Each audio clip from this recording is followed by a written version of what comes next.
नमस्कार, फिर पैसा बोलता है में आपका स्वागत है। मैं आनंद श्रीनिवासन। भारत में एक ही ऐसा मार्केट है जहां मार्केट पिछले 10 दिन से ऊपर चल रही है। मार्केट 18,000 की तक पहुंच गई है और पहाड़ ऊपर से छू गई है। इसका क्या कारण है? तो कारण ये है कि पिछले 10-15 दिन में तो अमेरिका में सब म्यूचुअल फंड्स और इन्वेस्टमेंट बैंकर्स सब बंद थे।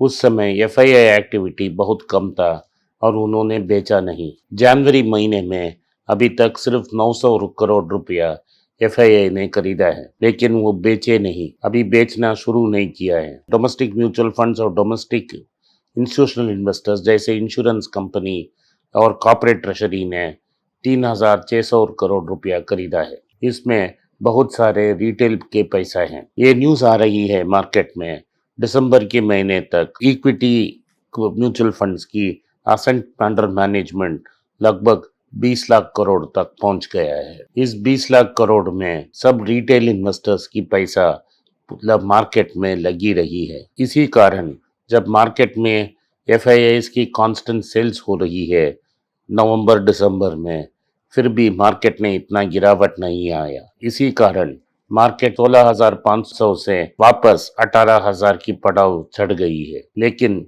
क्या ये तो निरंतर है? क्या यही रहेगी मार्केट? नहीं रहेगी मार्केट, क्योंकि अमेरिका से ही पैसा भारत में आ रही है। अभी भी आज रिलायंस इंडस्ट्रीज ने $5 बिलियन की कर्ज ली अमेरिका में।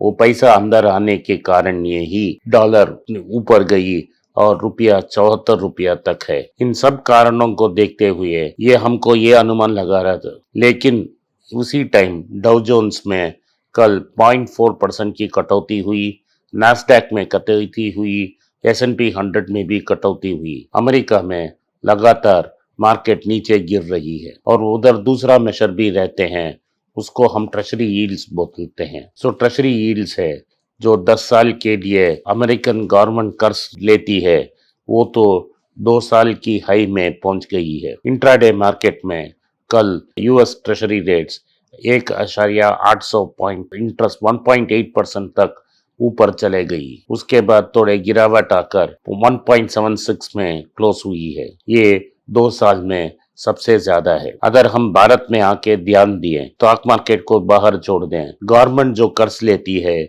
उसकी रेट देखते हैं तो वो 6.59% पे हो गया है। इसका मतलब है कि अगर भारत सरकार कर्ज लेना चाहती है तो बैंक और इंस्टीट्यूशनल इन्वेस्टर्स आपको 6.59% इंटरेस्ट मांग रहे हैं। ये पिछले 3 साल में सबसे ज्यादा है। इसका कारण इससे क्या होगा, मार्केट कैसी, इसमें मार्केट का क्या इन्फ्लुएंस होगा? अमेरिका में जेरोम पाउल ने सीधा सीधा बोल दिया है, इन्फ्लेशन यानी मुद्रास्फीति को काबू में लाने के लिए उनको रेट बढ़ाना ही है। उन्होंने यह बोला है कि जो एक्सेस नोट प्रिंट छाप कर वो बॉन्ड खरीद रहे हैं, उस प्रोग्राम को वो मार्च मंथ में ही खत्म कर देंगे। ये जनवरी है और 3 महीने में वो कम्प्लीटली खत्म होगी। मार्च की एंड तक वो इंटरेस्ट रेट बढ़ाने शुरू कर देंगे। तो फेड ने अपने मीटिंग में ये बोला है अगले साल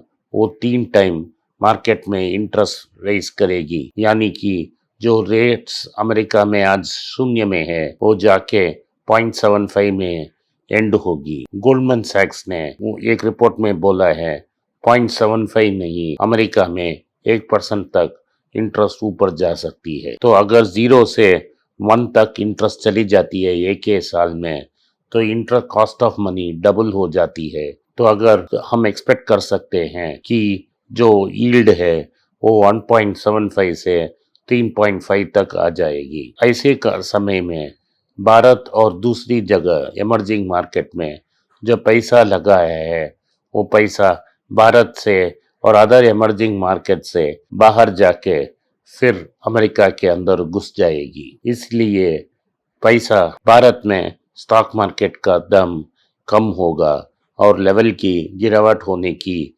गुंजाइश है। पिछले क्वार्टर में तो कोई लॉकडाउन नहीं था, कोविड का असर नहीं था और लो बेस के कारण बहुत सारा इम्प्रूवमेंट निफ्टी अर्निंग्स में आएगी, स्पेशली मेटल और माइनिंग स्टॉक्स में। कंपनीज जैसा टाटा स्टील पिछली 3 क्वार्टर से बहुत अच्छा लाभ दिखा रहे हैं और वो लाभ दिखाते रहेंगे। दूसरा, जो इंफॉर्मेशन टेक्नोलॉजी सेक्टर है उसमें भी बड़े लाभ का आने का आशा है और टीसीएस, इन्फोसिस और विप्रो अच्छे रिजल्ट्स देंगे, यही मार्केट की आशा है। इन दोनों चीज के कारण निफ्टी की अर्निंग्स में 20% की बढ़ोतरी आ सकती है। बैंक्स की रिकवरीज पिछले क्वार्टर में अच्छे रहे थे क्योंकि कोविड का इम्पैक्ट नहीं था, लेकिन अब जनवरी के महीने में ओमिक्रॉन का वायरस सारे चारों तरफ फैल रहा है। इसमें तो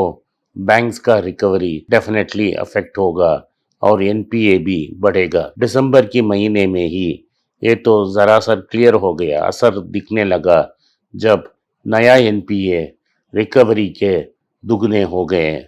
इससे साफ जाहिर है कि एनपीएस बढ़ना शुरू हो गए।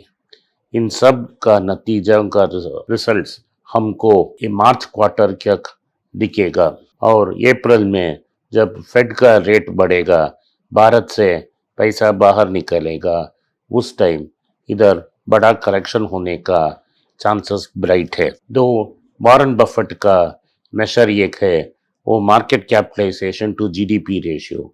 ये पिछली 20 साल में सबसे ज्यादा है। Total market cap of India to GDP ratio सबसे ज्यादा है।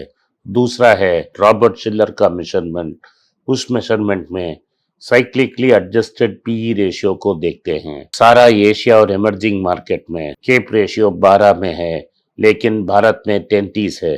इन दोनों इंडिकेटर हमको ये संकेत देती है कि करेक्शन ओवरड्यू है और करेक्शन होना ही है। आप सावधान रहें पैसा डालने वक्त। नमस्कार, धन्यवाद, जय हिंद। नमस्कार, मेरा नाम आनंद श्रीनिवासन है और मैं एक पर्सनल फाइनेंस कंसल्टेंट हूँ। मैं 2 यूट्यूब चैनल चलाता हूँ पर्सनल फाइनेंस के बारे में। एक मनी पेज तमिल में है। मेरे बहुत से दोस्त बोले कि मैं हिंदी में एक चैनल शुरू करूं, तो मैंने एक पैसा बोलता है नाम का एक हिंदी चैनल शुरू किया है। मैं पर्सनल निवेश के बारे में ही बात करूंगा। आप उसको सब्सक्राइब करें, अपने दोस्तों को शेयर करें। अगर आप हिंदी नहीं जानते हैं तो पैसा करें।